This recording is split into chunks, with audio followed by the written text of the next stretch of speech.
एक और बड़ी खबर आपको बता दें, अब भारत में भी ईरान के समर्थन में प्रदर्शन नजर आया। जी हां, लद्दाख में ईरान के समर्थन में प्रदर्शन हुआ है। ईरान में जारी हिंसा के विरोध में यह प्रदर्शन हुआ है।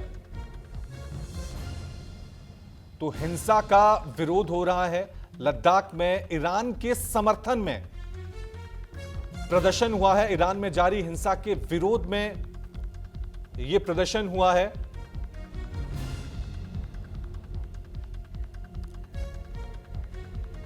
तो ईरान में जिस तरह से पिछले कई दिनों से हिंसा विरोध प्रदर्शन चल रहा है, अब उसका असर भारत के कुछ इलाकों में भी देखने को मिल रहा है। और कुछ, क्योंकि तमाम ऐसे लोग हैं जो ईरान की जो कट्टरपंथी सरकार है खामनेई की, उसका समर्थन कर रहे हैं। कुछ लोग आम जनता के पक्ष में नजर आ रहे हैं। लद्दाख में ईरान के समर्थन में ये प्रदर्शन देखने को मिला है। वाले लाखों दुनिया के कोने कोने में मिलेंगे और ईरान के लिए दुआएं देने वाले मिलेंगे। अमेरिका और इस्राइल को मैं द्रास की इस सरतरीन जगह से पैगाम देना चाहूंगा, जिस तरीके से तुम गुंडागर्दी कर रहे हो, गुंडागर्दी थोड़ी देर तो चल सकती है, ज्यादा देर तक नहीं टिक सकती। इसलिए कि ईरान एक हुसैनी मुल्क है, वहां पर वो रहबर मुआज़्ज़म को कमजोर करना चाहते हैं। रहबर कौन है? जिसका नाम है सैयद अली खामनेई हुसैनी, उसका नाम हुसैनी भी है, अली भी है। दुश्मन नहीं जानता, अली किसी के सामने नहीं झुकता, हुसैन किसी की बैयत नहीं करते। आज अमेरिका इस्राइल चाहते हैं तमाम कंट्रियां उनकी बैयत करें, उनकी हाँ में हाँ मिलाए, उनकी ना में ना मिलाए, लेकिन वो नहीं जानते कि ईरान में हुसैनी बसते हैं। एक यजीद ने करबला में हुसैन से बैयत लेने की कोशिश की थी। हुसैन ने कहा था हम सर कटा सकते हैं लेकिन सर झुका नहीं सकते। आज ईरान की जमीन से एक अली, एक हुसैनी कह रहा है, अमेरिका इस्राइल तुम हमारा सर कलम तो कर सकते हो, हमें झुका नहीं सकते। लब्बैक या खामनेई, लब्बैक या खामनेई, लब्बैक या खामनेई, लब्बैक या सिस्तानी, जिंदाबाद जिंदाबाद, जिंदाबाद जिंदाबाद, मुर्दाबाद मुर्दाबाद, एक से बढ़कर एक जलील, अमेरिका इस्राइल, एक से बढ़कर एक जलील, अमेरिका इस्राइल। आपका ये जज्बा बताता है दुश्मन इस्लाम को कमजोर करने की कोशिश कर सकता है लेकिन कामयाब नहीं हो सकता, इसलिए कि हमारा ईमान कुरान पर है। लिहाजा मैं तमाम क्लास के मुसलमानों से कहना चाहूंगा, ईरान का ये पर्सन। वहीं ईरान को लेकर ट्रंप वेट एंड वॉच की पॉलिसी अपना रहे हैं। उनका मानना है कि प्रदर्शनकारियों की हत्याएं कम हो रही हैं और सामूहिक फांसी की कोई योजना नहीं है। हालांकि ईरान पर ट्रंप का अगला कदम क्या होगा, यह कहना किसी के लिए भी आसान नहीं है। देखिए हमारी रिपोर्ट।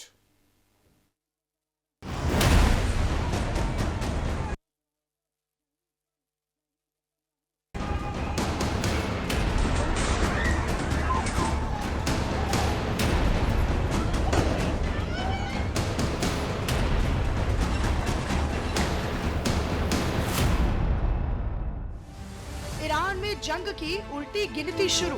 ट्रंप की धमकियों के बाद एक्शन में अमेरिका। अमेरिकी जहाजी बेड़े में हलचल तेज। ईरान ने भी अलर्ट बटन दबाया। ईरान ने 5 घंटे बाद खोला एयर स्पेस। अमेरिका ईरान में बढ़ा तनाव, होगा महायुद्ध। ईरान को लेकर ट्रंप वेट एंड वॉच की पॉलिसी अपना रहे हैं। उनका साफ मानना है कि प्रदर्शनकारियों की हत्याएं कम हो रही हैं और सामूहिक फांसी की कोई योजना नहीं है। ट्रंप ने इरफान सुल्तानी को फांसी चढ़ने की अच्छी खबर बताया। उन्होंने सैन्य कार्रवाई से इनकार नहीं किया लेकिन कूटनीति को प्राथमिकता दी। डोनाल्ड ट्रंप ईरान के प्रदर्शनकारियों की मदद करने और सैन्य हमले की अपनी धमकी से पीछे हटते और फिलहाल वेट एंड वॉच की नीति पर चलते हुए दिखाई दे रहे हैं। उन्होंने ये भी कहा कि ईरान में प्रदर्शनकारियों पर कार्रवाई में हत्याएं कम हो रही हैं। उनका मानना है कि ईरान की बड़ी पैमाने पर फांसी देने की अभी कोई योजना भी नहीं। ट्रंप की धमकी से डर गया ईरान, अब नहीं होगी इरफान सुल्तानी को फांसी। प्रदर्शनों के दौरान गिरफ्तार किए गए थे सुल्तानी।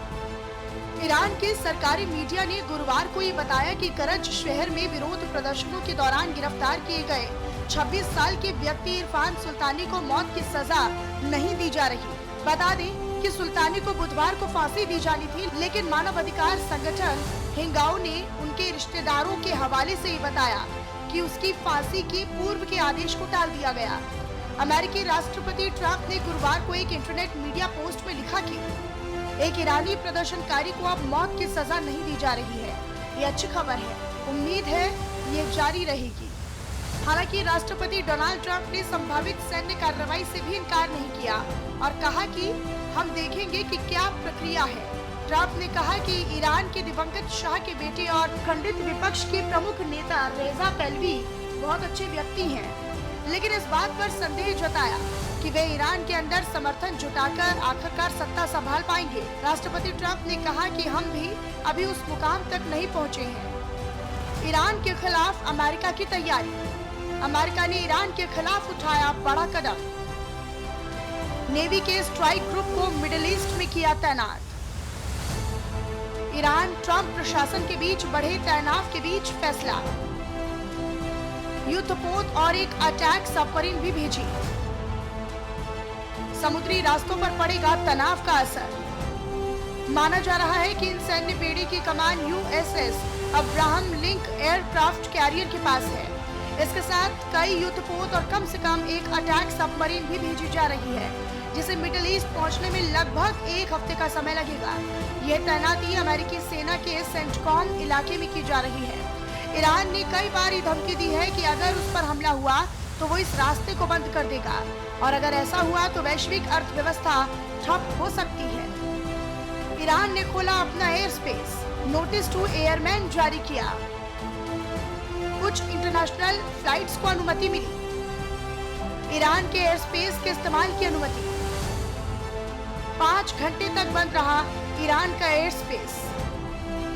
ईरान ने 15 जनवरी की सुबह अचानक अपने एयर स्पेस बंद कर दिया था, साथ ही नो फ्लाइंग जोन की घोषणा भी कर दी थी। इसका असर भारत समेत दुनिया भर के फ्लाइट्स पर पड़ा। साथ ही ईरान ने एक नोटिस टू एयरमैन भी जारी किया। हालांकि कुछ इंटरनेशनल फ्लाइट्स को उनके एयर स्पेस के इस्तेमाल की अनुमति मिल पाई थी। साथ ही ईरान और इराक के ऊपर के एयर स्पेस भी तेजी के साथ खाली हो गए। हालांकि 5 घंटे तक एयर स्पेस बंद करने के बाद ईरान ने अपना एयर स्पेस वापस से खोल दिया। ईरान पर ट्रंप का अगला कदम क्या होगा, ये कहना किसी के लिए भी फिलहाल आसान नहीं है। हाल ही में डोनाल्ड ट्रंप ने दावा किया कि ईरान में अब हत्याएं बंद हो गई हैं और प्रदर्शनकारियों को दी जाने वाली फांसी की सजा भी टाल दी गई है। लेकिन ईरान में ट्रंप की अगली एक्टिविटी क्या होगी, ये देखना काफी महत्वपूर्ण है। Bureau report, news India.